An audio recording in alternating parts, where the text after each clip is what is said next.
For today's project, we're going to create a simple envelope-style pillow cover that can be scaled to any size pillow.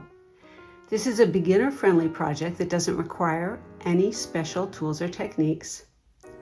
The design is a simple envelope design in the back that allows you to slip your pillow in and out to change up your style.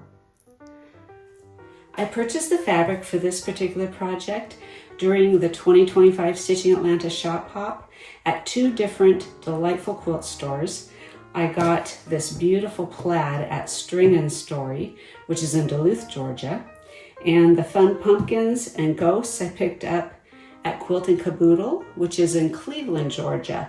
Both stores have a wonderful selection of beautiful fabric, and I will include the links to those stores in the description below in case any of you want to check out their storefronts if you happen to be in town, or you just want to look at their selections online. I have no affiliation with them. I just had a delightful time at Shop Hop.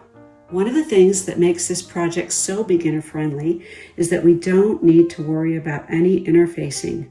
This lightweight cotton is perfect for a pillow slip cover, and that lightweight feel is part of its charm.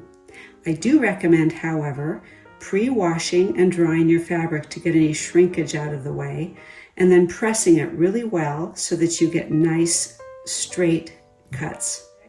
The first thing you're going to want to do is pick out an existing pillow that you'd like to freshen up, or pick out a pillow form from your local craft store. You'll want to pick out some fabric to go with that pillow, and we'll talk about measurements for the fabric in just a minute. Other than that, you're going to need your sewing machine and some thread, your ironing board or mat and an iron, your rotary cutter and straight edge, and some sewing clips or pins. You'll also want a measuring tape, because the very first thing you're going to do before you start your project is measure your pillow. And you'll want to measure it in both dimensions and then add in your seam allowance. You'll want to add the seam allowance in twice, because you're going to take that seam allowance on each edge. This is a 13.25 inch pillow, and I'm going to use a 1/4 inch seam allowance, so I would cut my squares 13.75 inches, but if I want to leave a little wiggle room so that cover isn't on there too snug, then I can even cut 14 inch squares, and that's what I've done here today. I've got 14 inch squares for the back of my pillow. And the back of your pillow will need 2 pieces, and the front of your pillow will need 1 piece.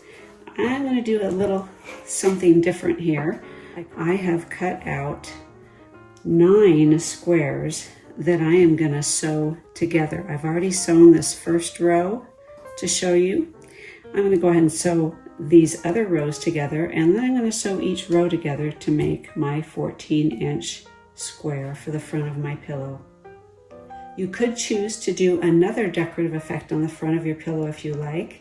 You could sublimate something on the front of your pillow. You could use applique.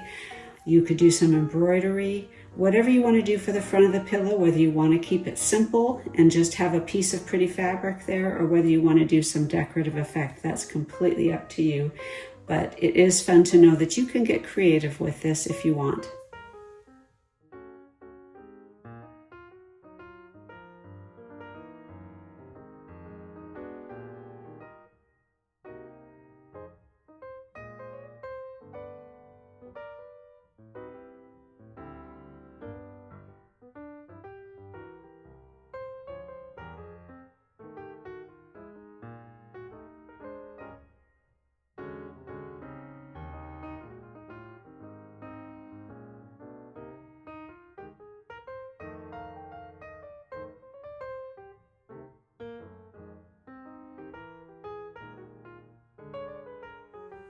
With all of our squares pieced together and sewn, I'm going to set the front of our pillow aside, and we're going to work on the back. And what I'm going to do, just to give you an overview, we are going to do a double hem on the bottom of one square and a double hem on the top of the other square, so that when we put them together and overlap them, we end up with a single 14-inch square. and you can kind of see how that's going to look. When I create the envelope opening at the back of the pillow, I like to take a really wide hem and I like to overlap these back panels quite a bit. And I do that because it keeps everything tucked in so nicely. And even as the pillow ages and the fabric starts to stretch a little bit, things are still tucked in really nicely. I've had an experience in the past where I've taken a more narrow hem and I've not overlapped it quite as far. And over time, that pillow cover relaxes a little and the pillow starts to poke through on the back.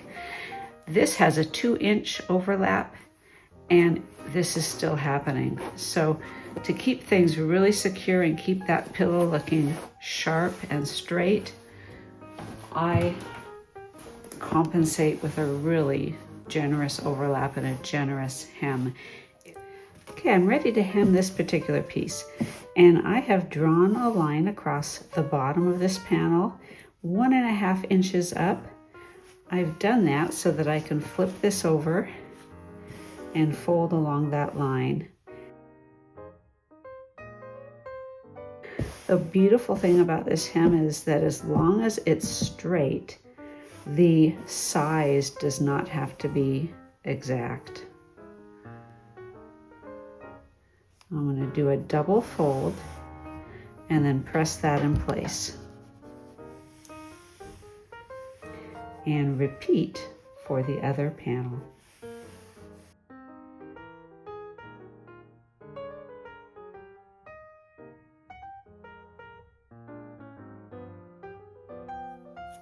With these hems created, I am going to take them to the machine and do some top stitching.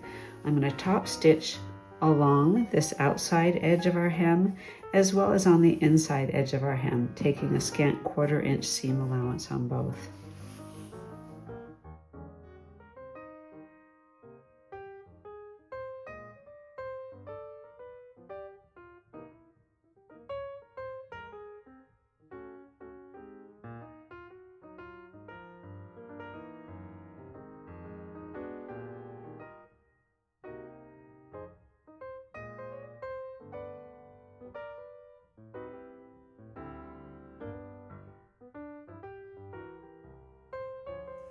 We now have our 3 pillow panels and some clips, and I'm going to show you how to quickly put this together.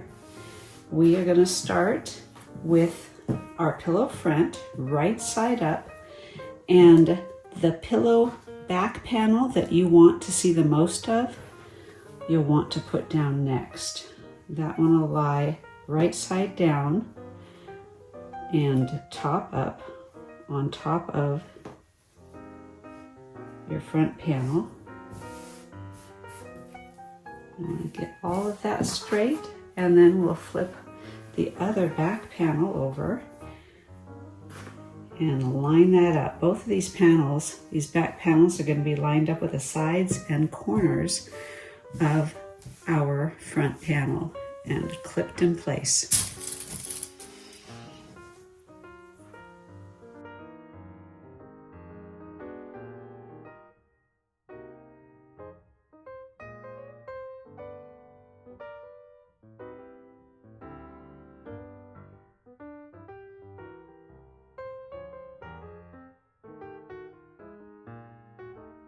With the pillow panels all lined up and clipped in place, I'm going to go to the machine and sew the entire perimeter.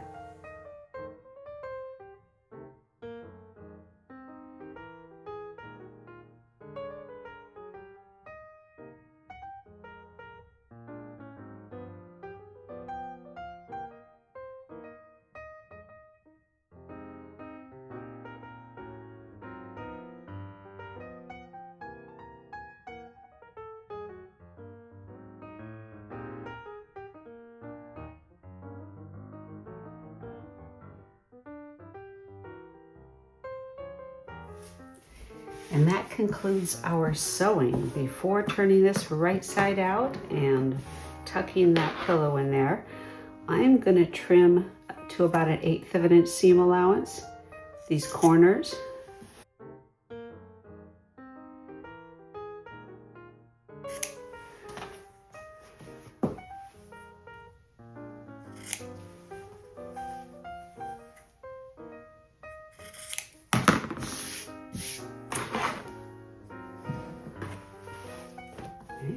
let's go ahead and turn it through that opening, that big pocket in the back.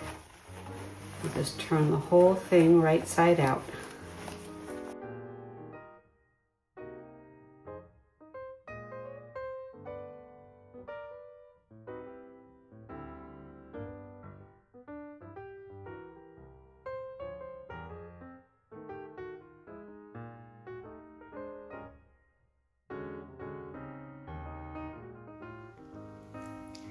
And that's all there is to it. Our envelope pillow cover is done and ready for use. I love that I can swap this out seasonally and make a new one anytime I want to freshen up my pillow. If you have any suggestions or questions, drop them in the comments below. And if you appreciate this content, please consider liking and subscribing. As always, until next time, happy sewing.